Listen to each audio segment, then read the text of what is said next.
Hi, it's the gardening astronomer out in my backyard, and today I'm going to show you a few ideas I have for getting vegetables started early in the spring. First, we're going to look at my cold frame. Let's go have a look. This is my cold frame that I purchased 8 years ago from a commercial vendor and installed.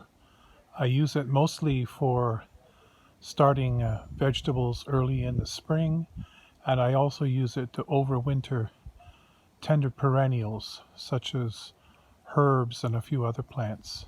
Let's have a look inside. Usually I keep my cold frame closed at night because the temperatures can get quite cold down into the single digits Celsius. But during the day when it gets hot, I open it up and you can see what's inside. Over at the end there, I have some arugula, some endive, mustard, bok choy. And I planted that back in early March, and it's come up, and we're harvesting that these days. I also have some parsley and some thyme that I put in last fall to keep safe in the cold frame so I could reuse it this spring. And I also have a kale plant which grew last year and came back to life this spring. I've harvested some leaves from it, but I'm about to harvest it for good because I don't want it to go to seed. I call this my portable cold frame because I can move it around on my raised beds anywhere I want to warm up a piece of soil and get some seeds germinated. So I planted some peas and a few other things underneath this frame several weeks ago. So let's have a look at how they're doing.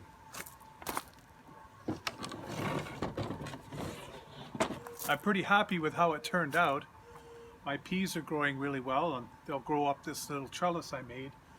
And here I have something called wok brock, which is a kind of Asian green. I have some kale growing, some radish, and some tatsoi, which is another kind of Asian green. Very pleased with this. In fact, I'm going to move it off now and take it to another place in my garden. Several years ago, I bought this kit to make a mini hoop tunnel. It has some thin perforated plastic and some metal hoops. So you put the hoops in your bed and you stretch the plastic over top and you fasten it down somehow. Usually it works pretty well for me, but this year I've had a lot of trouble with the wind catching it, and I needed to repair it too many times. So I'm going to cut it down a bit in size and see if that's going to work a little better. I just have to put in a couple of more staples and I'm ready to go.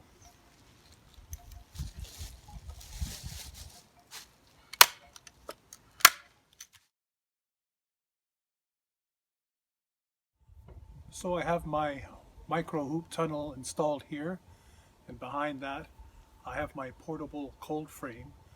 So I've been having trouble growing things in this bed, so I'm gonna replant and start over and hope that these two devices are gonna help me get a good start to the summer's harvest. I hope you enjoyed my content, and thanks for watching. Bye.